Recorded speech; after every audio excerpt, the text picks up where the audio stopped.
Eux, ils marchent par la foi et non par la vue.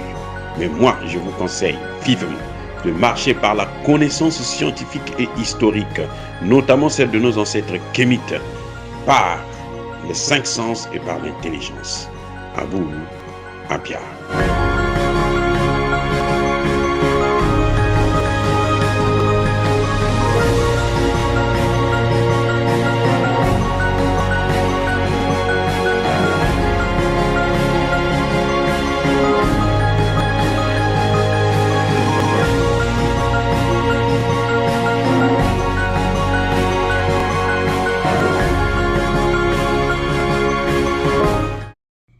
Otep à tous, bienvenue sur la chaîne des panafricanistes par essence, par conviction et par excellence.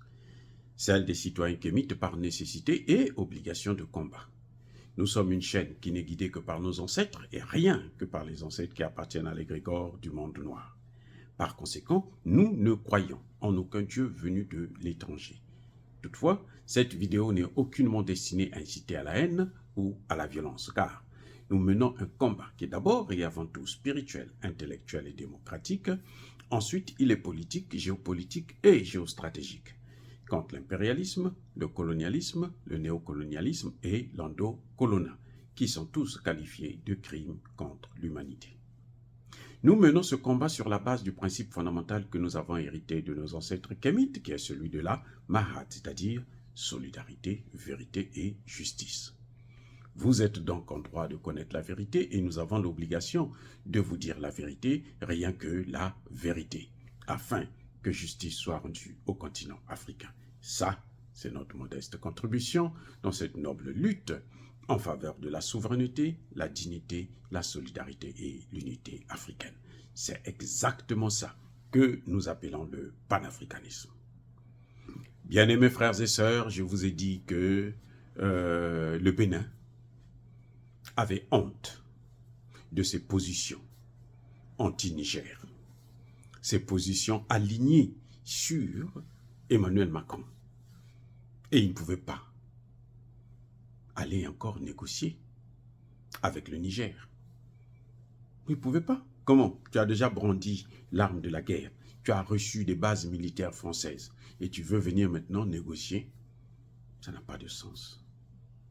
Emmanuel Macron, c'est ce que nous appelons, plutôt Patrice Talon, c'est ce que nous appelons en Afrique Bozo Baliboso Mayele Sima. C'est-à-dire que l'intelligence, tu mets ça derrière, mais devant tu mets d'abord l'idiotie. Tu brilles par ton idiotie, et puis après, quand tu te rends compte que, oh mais je suis en train de me casser la figure, tu appelles maintenant, tu prends l'intelligence que tu avais mis au dos, tu mets ça devant toi, pour rechercher à corriger les choses. Mais ce n'est pas toujours évident de colmater les brèches quand on a tout cramé. Le Bénin est dans des difficultés économiques graves. Je vous avais déjà dit ça il n'y a pas longtemps, que le Bénin était dans une situation catastrophique. Hier, je vous ai dit qu'elle ne pouvait pas négocier par rapport aux positions qu'elle avait prises, puisqu'elle a été mandatée par la CEDEAO, avec le Togo et la Sierra Leone, mais Patrice Talon était obligé de se plier, de fuir. Donc, pratiquement, le Togolais Yadema est seul dans cette négociation entre la CEDEAO et le Niger. Mais il y a un autre problème. Cette fois-ci, Patrice Talon n'a pas hésité de se coucher, de plier les genoux, de se mettre à genoux devant Tiani. Dans son discours à la nation, il tend la main au Niger.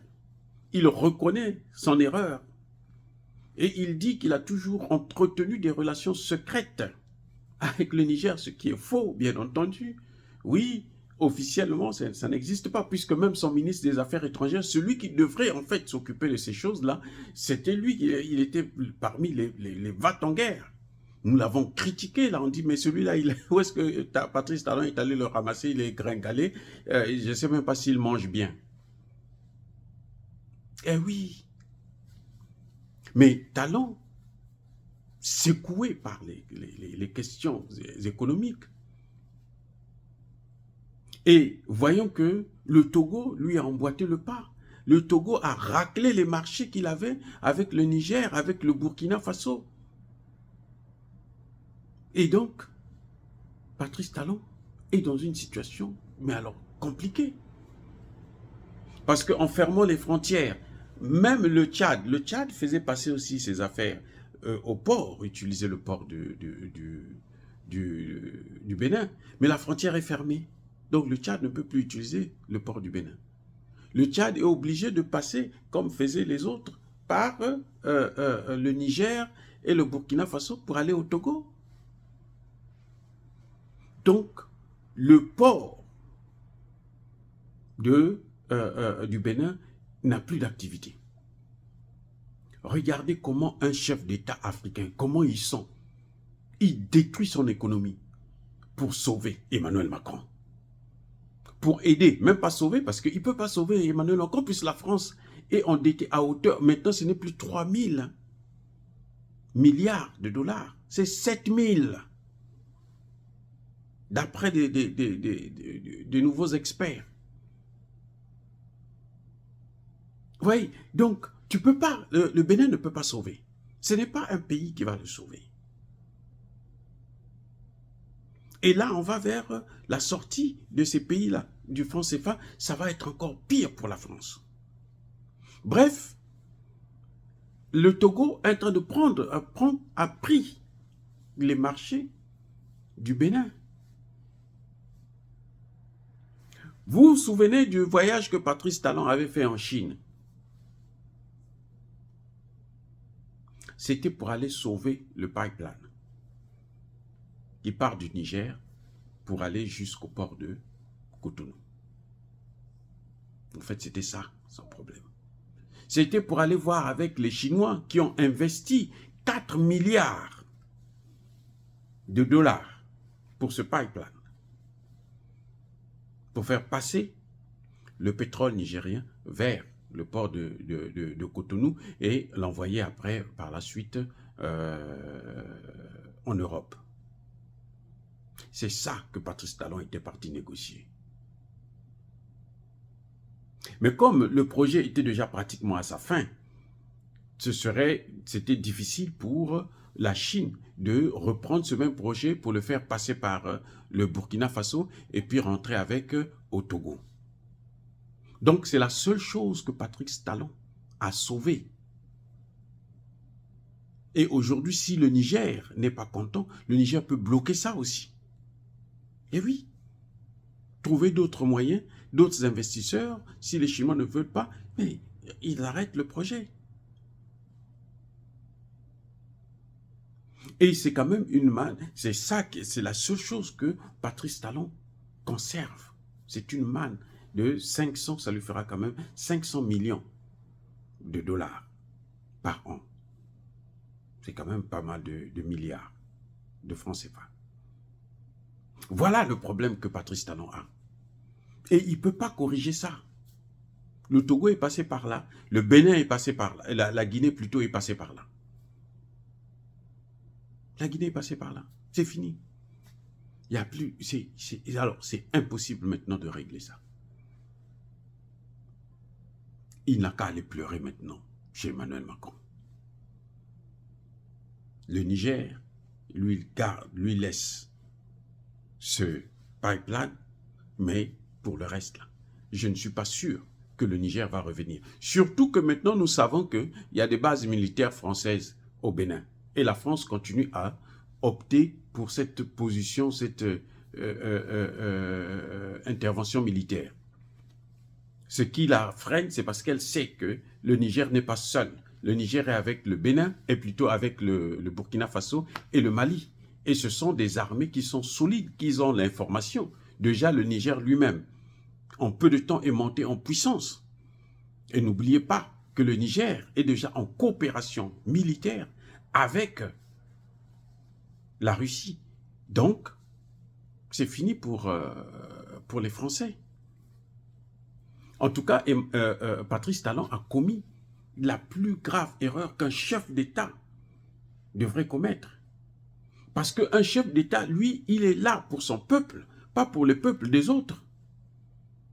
Patrice Talon a cru que effectivement la France pouvait combattre, écraser le Niger. C'est fini cette affaire-là. Ça, c'était dans le passé. Maintenant, là, surtout à l'AES, là, on ne peut plus jouer avec eux. On ne peut plus jouer avec eux. Et donc, quand vous voyez Emmanuel Macron inviter Poutine à Paris,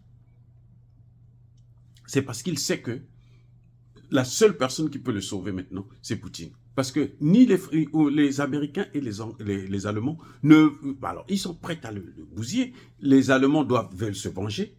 Parce qu'il ne faut pas oublier que la France a pris les marchés. Elle a même pris les terres allemandes. L'Alsace et la Lorraine et autres, là. C'était des terres, c'était des parties de l'Allemagne. La France a pris. Et donc, quant aux colonies, le Cameroun, le Burundi, tous ces pays-là, c'était des colonies allemandes, mais les Français ont pris ça. Maintenant, qu'est-ce qui se passe? Les Allemands veulent se venger. C'est pour ça que vous voyez que l'Allemagne repart. Elle repart déjà seule. Malgré la décision des pays européens de sanctionner le Niger, l'Allemagne est déjà au Niger pour venir négocier. Sauf que, elle vient encore, au lieu de venir avec la diplomatie pour chercher des marchés, elle vient avec l'arme à la main pour tuer des gens, pour piller, pour dominer. Elle a tapé encore à côté. Voilà le problème. Elle veut imiter les États-Unis, mais les États-Unis ont toujours échoué. Les États-Unis, partout là où ils sont passés, ils ont échoué. Ils ont échoué en Irak, ils ont échoué en Afghanistan, ils ont échoué au Vietnam, ça c'est un peu très longtemps. Ils ont échoué en Syrie, ils ont échoué en Libye. Ils ont échoué partout. Donc ce modèle-là, ce n'est pas la bonne marche à suivre. Voilà ce qui est en train de se passer. Donc, M. Patrice Talon doit commencer à réfléchir sérieusement. Il a beau nous faire croire qu'il a changé, qu'il veut avoir de bonnes relations avec le Niger. Tu ne peux pas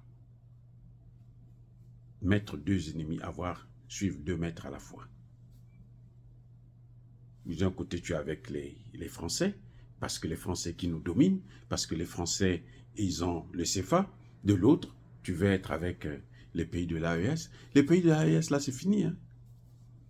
À moins que vraiment, l'un d'eux puisse tomber vraiment dans... Mais c'est pas évident.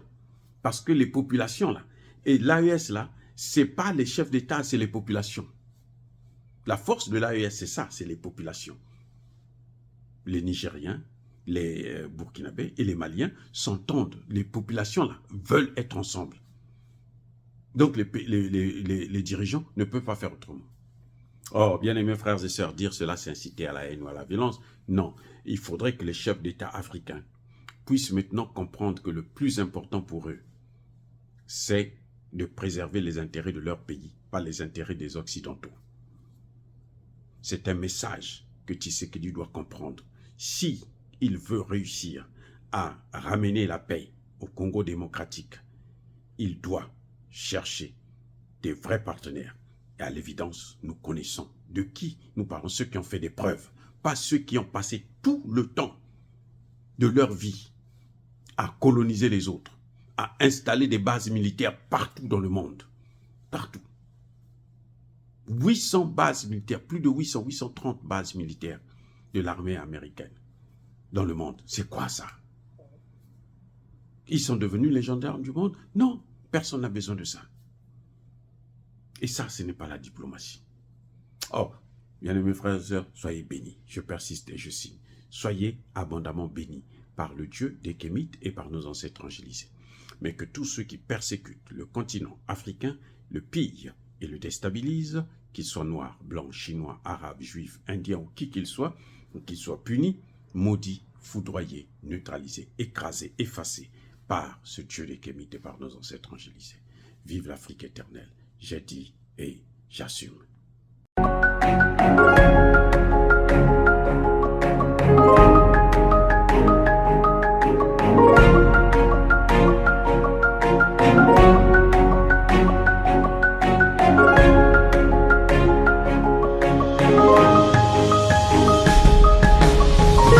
Bien-aimés frères et sœurs, vous connaîtrez la vérité et la vérité vous affranchira. Ça, c'est pas moi qui le dis, c'est la Bible qui le dit. Mais moi, je vous dis mieux. Vous connaîtrez la vérité historique, notamment celle de vos ancêtres kémites, et vous aurez une vision globale de ce que c'est que la vraie souveraineté politique. J'ajoute, vous reviendrez à la spiritualité africaine ancestrale et vous comprendrez les enjeux de l'indépendance économique. Et pour terminer, vous accepterez votre identité culturelle kémite et vous obtiendrez deux choses. La première, c'est la paix. La seconde, c'est le développement, à une condition. L'unité de toute l'Afrique noire, l'unité de tous les Noirs du monde entier.